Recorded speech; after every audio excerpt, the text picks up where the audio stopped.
Good morning and welcome back to Create, Share, Inspire podcast. This is episode, what is it? Is it 613? I already forget. I know I just looked at it. Let's see. It is, yeah, it's 613, episode 613. If you're joining me live, please say hello. If you have questions for me, if you have questions for me, let me know. If you just want to say hi, that's great too. I wait for people to get a chance to pop over from pre-chat and notifications. Hi Judy and Joe, Christine, Nora, Lily, Naomi, Grace, good morning. Hi Trina and Diane. Hi Rita, Thea, Melissa.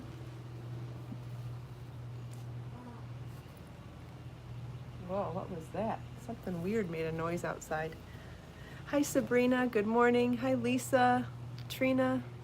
Hi Gay, Nora, Jill, Lorraine, Sunshine, G. Good morning everybody. I cut my bangs this morning.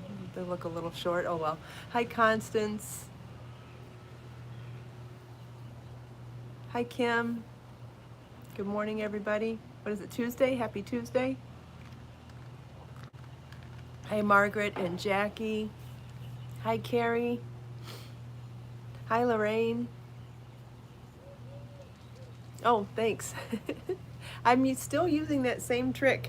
Hi Geraldine, where you take all your bangs, brush them first obviously, and then do one twist and then cut that line right there. And when I do that, and I have a pair of like proper hair cutting scissors that I've had for years, got them at Ulta I think many years ago.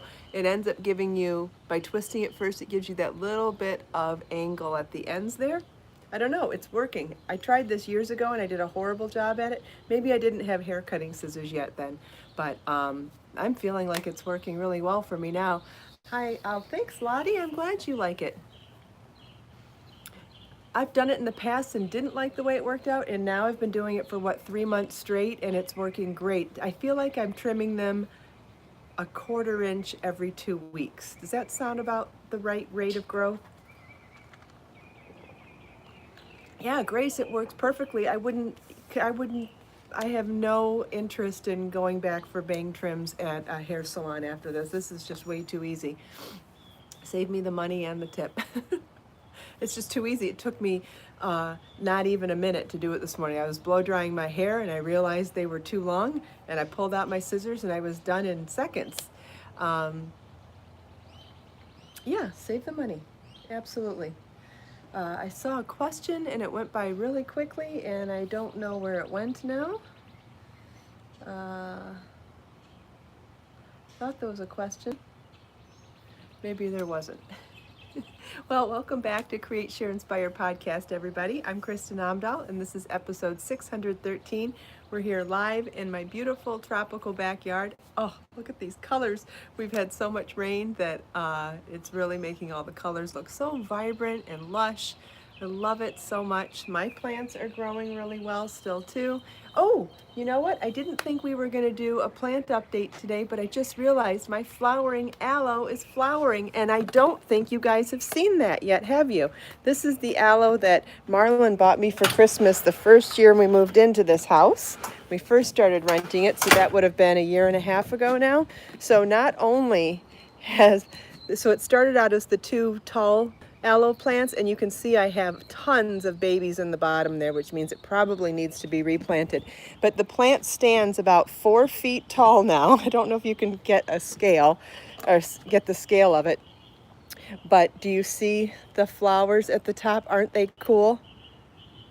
So interesting. I've never seen a flowering aloe like that before, but very cool. It is big, and it's way too big for that pot, I think. So, well, let's see. If I set this down and go stand next to it, you can see how tall it is. It's this tall. I don't know if you could really get the scale if I didn't stand next to it, because I think that is really big. And because of all those babies inside, I really think it needs to be replanted soon. But I've got quite a few things I have to do that with out here too. Oh, Grace says that some plants like to be crowded and they do better that way. Well, okay. that's interesting as well. Really excited to see those babies grow up big like that. I mean, that's going to be a really big bushy plant then. Yeah, it's done well. I mean, it's done well in my backyard. That's all I can say. Because even before I started my green thumb action over here, I've had that plant a year and a half. So obviously it's a very low maintenance plant. Yeah, Grace has lots of great planting tips and gardening tips. It's wonderful. A lot of you do, and I thank you all for that. It's so helpful. Okay, so you may have noticed or received information that I did announce the Cosmo Mystery Crochet Along Bag project yesterday, and I announced it in an email, in a blog post, and listed the pattern available in my shop. So what is a mystery crochet along, in case you're wondering? Well, it means that you're going to get portions of the pattern every week without a photo, so that you really won't totally know what you're making until you've made it, which is really fun. For those of you that like surprises and mysteries, it can be a lot of fun. I know I love surprises myself. So it's a really fun concept for making something. So what will happen if you've already downloaded the pattern? You may have noticed that only a little bit of the information is in that pattern, and that's because it's just to get the ball rolling, right? So now you have your list of materials you need. You need a certain size crochet hook. You need 5 balls of Be So Baby yarn. Then I listed the dates on the pattern page and on the blog post talking about the pattern. And there you'll see the dates. I took everyone's advice yesterday, or took the advice from the morning broadcast yesterday, that a week wasn't long enough for some people to get their materials, and I totally understand. So the Mystery Crochet Along was announced yesterday, but it won't begin until Monday, June 15th. So what will happen on Monday, June 15th? Anybody who's already ordered the pattern will get a second download link. I'll resend out the download links on Monday morning, and then you'll have your first set of instructions in there. There'll also be a video release that day on my YouTube channel, which will be the video supplemental tutorial to the pattern. So you'll get charts, written instructions for 1/4 of the pattern, and you'll get a video to supplement those instructions for that first set of instructions. Now I decided to do the Mystery Crochet Along updates twice a week instead of once a week. I know some people like to work faster, some people like to work slower, so I did twice a week, but broke it down into smaller bits. It's what I'm doing for the first one. If you guys have feedback on how to do it the next time, more than happy to spread it out further, slow it down, speed it up. I mean, I think it's really wonderful that we can have those discussions and make these events even better from the from feedback. So anyway, so then on that, whatever that second date is, they're all listed there in the blog post and in the pattern on that second date. Yeah, and you don't have to work at the same speed as the releases either. They're gonna be available forever after this. So however fast you want to work, it's all up to you. No big deal. What was I gonna say? So then on each following update date, you'll get a new download link, which will include everything up until that point, plus the new. Someone's asking a lot of questions about the pattern. I can't answer and talk at the same time, so let's see. Do you pay for the pattern at different times? You pay for the pattern one time, and whenever you buy the pattern, if there are updates after you've bought it, that's what I'm talking about. You will get a new download link when the pattern is updated with the newer information. And so as we go along on that final update with the final set of instructions, the pattern will actually be complete at that point. And then it will have photos, and you'll get to see what mine looked like. You'll obviously have a better idea of what yours looks like at that point. So yeah, you only pay for the pattern one time, and it just gets updated with every step of the mystery released. Does that make sense now? And Judy's posting links. She posted a link to the blog post talking about the Cosmo Mystery Crochet Along, and she posted a link to the pattern page. Yeah, the pattern is $1.99. You only pay for it once. Yeah, you're welcome. Yeah, anybody who's never done a mystery crochet along is going to have lots of questions. I totally understand that. Hopefully I'm explaining it correctly. It's very simple. It's more simple than it sounds. I know there's a lot of information that has to be explained, but the pattern is $1.99 and you're just going to get it in pieces. You'll get, and as the new pieces come out, they'll be included with the previous parts. So you're not going to get separate patterns. The pattern just keeps getting bigger as it goes. And it's not difficult. You order it and then I just send you emails when there's new parts to it. That's all. You're welcome, Jackie. Yep, the videos are going to be made to go along with the sections. Cosmo is the name of the bag, yes. Because of the colors that I chose in Be So Baby yarn, I thought they reminded me of wildflowers, and one of my favorite wildflowers is Cosmos. Yes, there are charts for the patterns as well, for the pattern, yep. Yep, patterns, written instructions, and videos, and those will all come out in section. But once you buy the pattern, you don't have to do anything else. I'll just send you the updated links. Yeah, Cosmos are beautiful flowers, and based on the colors that I chose, I thought they reminded me of wildflowers. Anyway, bring me to my next part of the conversation, as I wanted to talk about color. Now, Be So Baby comes in 43 colors, which is amazing and awesome. And what was I going to say? In the blog post, not only did I give you some color inspiration photos with nature inspiration, beautiful photos, and then pulled 5 colors from there to show you how an inspired Be So Baby palette of 5 colors. So I did a bunch of those in sets of 5 colors mixed together, because I know it might be overwhelming to pick 5 colors. So that blog post has tons of information about color. So I really highly recommend you checking it out. It is the most recent blog post on my website, and I believe I've already linked it here in the video description as well as in the comments. And beyond that, I also below that organize the colors like we've done on the color board. Remember how we organize them by color here? So we've got on the far side there, we have the pink and red colors together, and then we have the purples, and then we have the blues, and then the greens, and then the warm neutrals and the cool neutrals. Well, I did all that on the blog post too, so you don't have to scramble back and forth from, oh, where did she talk about it? Where did she talk about the board on the podcast? I organized the colors in different sections on that blog post, so you could see them side by side with their complementary colors in the same family. And then now I've updated it with the 4 variegated colors as well. Thought it might be fun to, will this be a crochet pattern that a beginner can participate?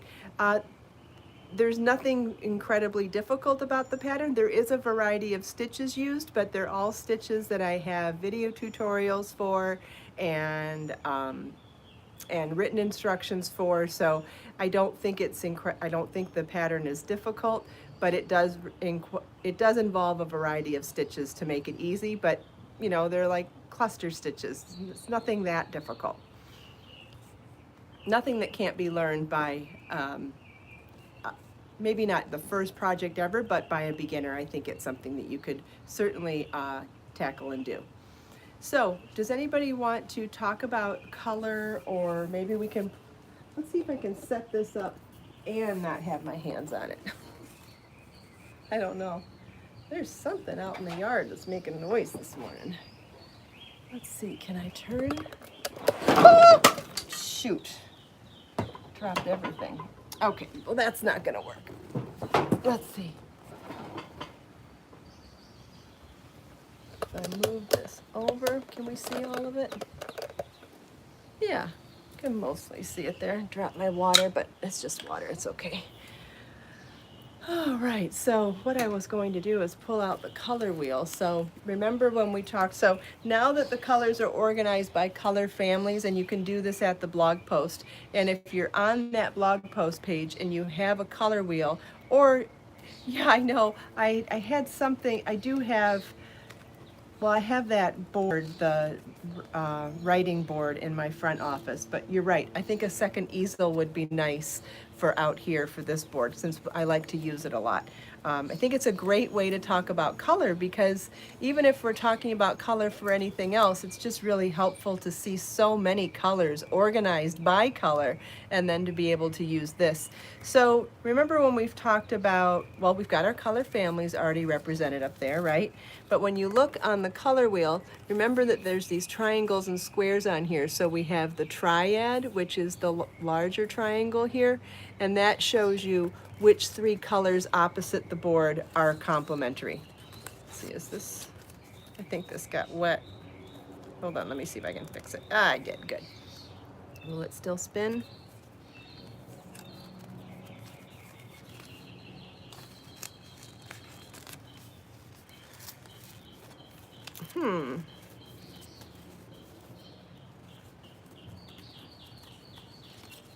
I think it, left it out here. I think it got a little funky. Oh, there we go. I fixed it. Okay. So when you're looking at, let's just start with the triangle, the triad. So as you're sliding this around, let's slide it to get it stuck on, let's get it set on a spot. Trying to do this and get it in the camera. Oh goodness, let me just do it. Okay. So when you're looking at the triad, the triangle, if you wanted to pick a purple, then these would be the complementary colors. You could go in with teal and golds and warm neutrals. So let's say you're picking a purple, then you could pick a combo with some warm neutral or something in the teal family, okay? And so for 5 colors, maybe you'd pick 2 teals, 2 purples, and 1 warm neutral. So let's slide that wheel again. All right, so the top of our triad now is in the pinks and the reds. So that goes with the, yellow greens and with the blues. So let's take a look at that up here. So that would be picking colors from the pink red column and mixing them with some of the yellower greens like chartreuse and lime green, and then mixing those with, what was the third set? And mixing that with something in the blue family down here. So if any of these triad combinations sound interesting, we can definitely, I'll definitely pick it up. So I'll just wait till someone says, yeah, let's try that. Let's see, where we go next? Let's go to red. Oh, we just did red, that's right.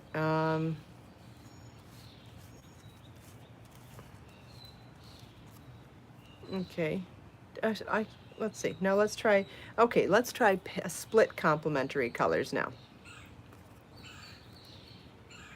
Okay, so now split complementary is the skinnier triangle here, right? So I've got it set on blue, and so the split complementary goes to like warm neutrals, like warm orangey salmon, and maybe sandcastle and chocolate are in there. And then the other side is more warm neutrals, I guess. So this would be more like chocolate and maybe salmon and sandcastle, and over here we could go into buttercup and maybe even chartreuse. Let's do that for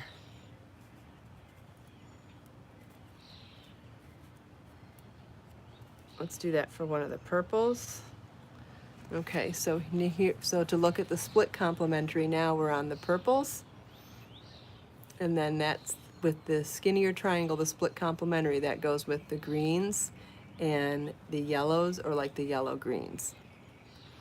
Is that making sense to everybody? Can do that on the red too. So on the pinks and reds, the split complementary would be to the greens and the teals.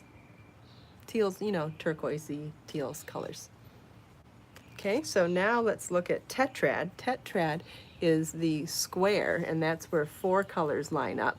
So to start off with, we've got our warm neutrals here, and we have the purples, and then the blues, and the yellows. You're welcome, Donna. Is it helping you? So let's try that with a red. Oh, thanks, Jill.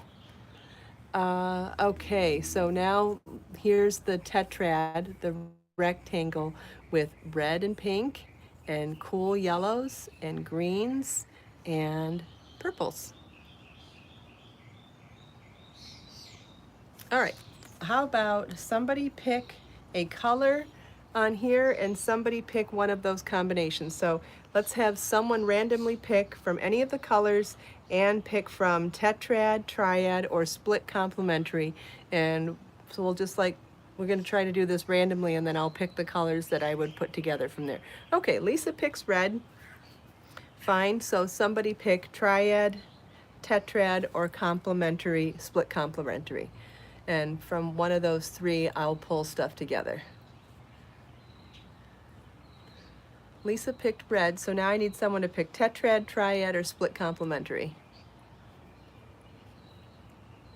Tetrad, okay. So well, let's get our board set up here. So here's our board set up now with red. For the tetrad's rectangle, it's set up on red, yellow, green, and purple. So let's pull some stuff together. So I'm going to take a look at the reds, the greens.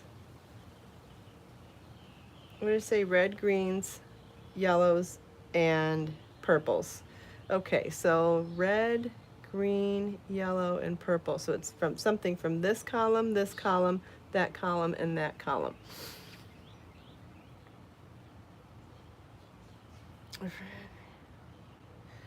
All right, I'm feeling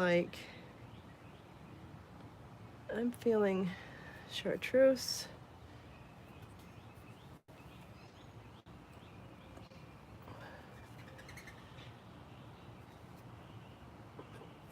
And peacock teal. Oh, can't be pushing on this. It's gonna go flying. Ah, dang it, I did it again. Okay, and then we'll go with Diva. It's already, I'm liking this. Has a real retro vibe to it, but super fun. And then we need to pick a purple that goes with that. Ooh, eggplant looks really great with that too. And then if we were going to pick a 5th color from there, are they light enough that you can see? So those are the 4 colors that I've picked so far, and I think to go with something from our warm neutral then, I'd go with ecru. Here, I could even split up, go light, dark, light, dark. So to do the warm triad, or to do so we picked red on the color wheel, the red family, and then we picked, let me get this set up again, and then we picked the tetrad way of organizing colors, which is the 4 corners of a rectangle, and we pulled from, and I'm doing this in combos of 5 because we're talking about mixing 5 colors right now for this particular crochet along. So I picked from those 4 columns and picked colors that I thought looked cute together. So we went with eggplant, ecru, peacock teal, diva, and chartreuse. Very festive, a little bit retro, but definitely modern too. You know those high contrast names they use, like a retro modern kind of a color scheme. I think it's cute though. Somebody almost picked these same colors. That's awesome. Do we want to try one more? If this is interesting, we can do one more. If it's not interesting, I get it. We can move on to something else. But I think it's really fun to be asked to pick colors randomly and then pick styles randomly and then pull from the different colors. We finally have enough colors here that there's enough information here to do, did I do that right? There's enough content here to really explore color theory, and I think that that's really interesting. So let me just put these back up, and if anybody wants to shout out a number and a type of color combination, Christine says split complementary. That's fine. That's the skinny triangle. I'll do that one, but somebody pick a color too. All right, I lost my pin. You know it's here. So we'll just set Diva right there for now. Purple. Okay, so we'll do split complementary with purple.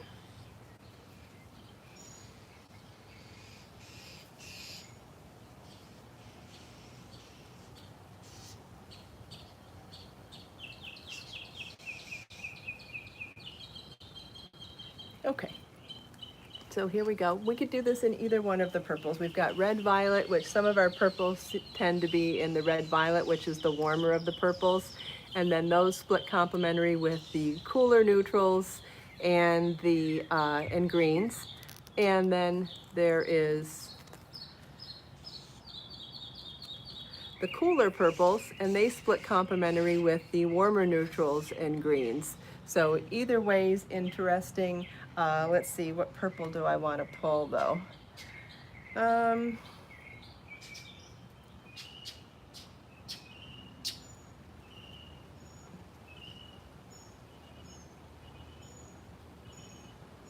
Let's go with, okay, we're gonna do 5.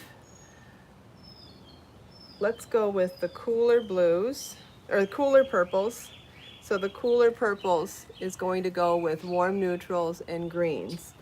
So cooler purples to me are periwinkle,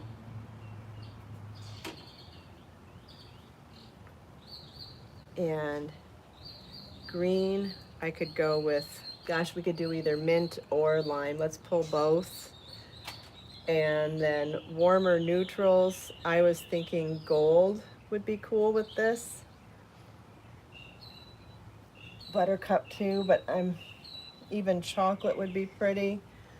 Let's go back to the color wheel, and then I wanted to pick a second purple too. Oh, indigo. Oh, this looks great. Yeah, so I think we could go with any. I think ecru would be pretty with this too. Actually, I kind of like ecru better, but ecru or gold would be beautiful with these 4 colors too. I actually don't mind going into the cooler neutrals as well.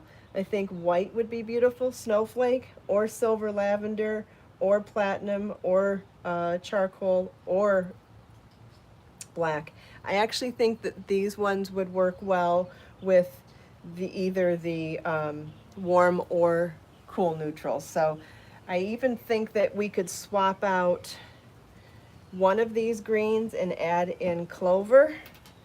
So, use my chest again. Oh well. So there's indigo and lilac, and we've got lime and mint and clover. This isn't working either. Where am I gonna put these? But I would, now that I pulled these 5 colors, I want to narrow it down to add a pop of neutral. So I think that from looking at a glance, I think that mint is the weaker link there. And I'm liking that better, maybe even alternating the blues and greens, or the purples and greens, like that.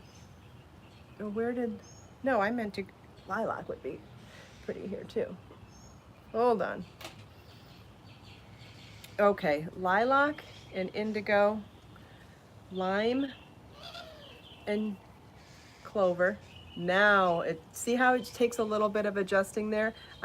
See how it came together? It was kind of weak, and as I kept playing around, I found a stronger combination. Now, these 4 would look fantastic with any neutral. I think that if you wanted to do black or charcoal or chocolate or gold, I think any of those, even sandcastle. So let's try that one then. But isn't it interesting? This wasn't willy-nilly. I didn't just grab colors. I went by a color theory, and then I went with a color theory, trusted the theory, and then played around with the different colors within the theory. And I think we've got a combination now. Great, right? The color theory really works.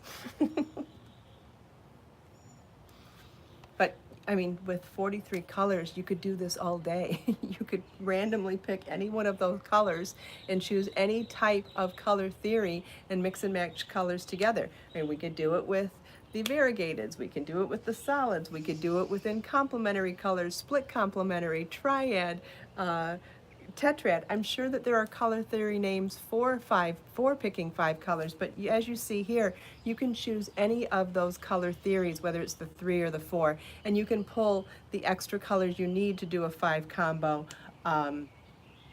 based just grabbing something else from one of those 3 color families. And if you want nature inspiration, I listed so many different nature photos or different pretty photos and pulled 5 colors from the images and show you on that blog post 5. So if any of those photos speak to you, you can pick 5 colors based on that as well. And all that information is in the video description below.